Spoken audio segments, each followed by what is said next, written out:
Hey, just wanted to take some time to go over week 7 readings and discussions.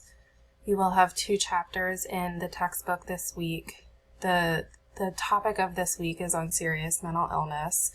So you'll see that the 2 chapters are on psychotic disorders and personality disorder, specifically narcissistic personality disorder and borderline personality disorder. When you're thinking about serious mental illness, typically these are disorders that are lifelong and can be treated, but the goal is more likely to be managed with medications as well as therapy. In the first chapter, you're going to look at schizophrenia. It's important to keep in mind that schizophrenia goes beyond just psychosis, it goes beyond just hallucinations and delusions. Typically, there is a specific disturbance in thought and cognition. You will see that people with a psychotic disorder are likely slower in their cognitive functioning. They have difficulty in caring for their basic needs many times, difficulty organizing information. So please read through both of those chapters. I hope that you find them informative. We do have 3 required articles for the week. In the first article, I hope you find this interesting. It goes through some treatment protocol for serious mental illness, the LEAP protocol. So listen, empathize, agree, and partner. Just gives some information on how to interact with people with severe mental illness. Then we have aging with severe mental illness and understanding parental grief as a response to mental illness. So this looks at severe mental illness from a variety of different perspectives. And then you will choose one of these 2 articles here: cognitive remediation and cognitive behavioral therapy for schizophrenia.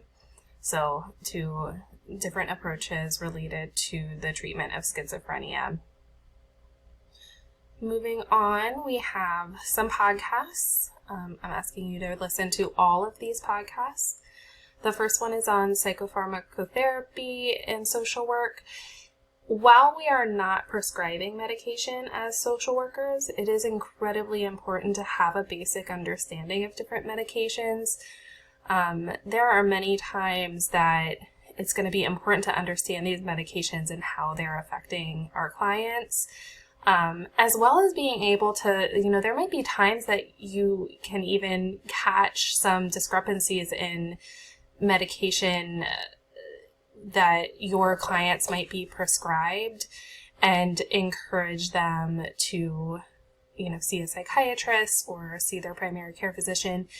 Many times for psychotic disorders, primary care physicians are not comfortable prescribing these medications, and our clients will have to identify a psychiatrist, but there are many places in our state where psychiatry is not very readily available.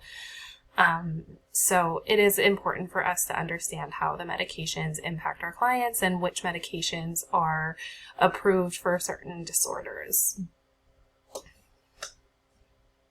Then you are going to watch all of these videos. We have assessment and treatment of bipolar disorder, families and mental illness, and recovery from mental disorders. So again, just giving you a lot of different perspectives on severe mental illness. For your second discussion, you are all assigned to groups of 3 or 4 students, which I have posted within the announcement, but you can also find in the people section of Canvas. Each member of the group will be either in the clinician role or the judge role, and you will be assigned to one of the case scenarios below. So schizophrenia, bipolar, anxiety, or depression. If you are the clinician, you are to post a plan for treatment for the case and include all of these bullet points. So first you're going to identify the case that you will be discussing, what particular challenges with the case, and what you might focus on in treatment. So what are some things that might be particularly difficult to manage within that case scenario, and what are likely the primary focuses of treatment, and think about this from a needs-based perspective. Do I need to focus primarily on safety first, or could we get into more CBT-based work, things like that.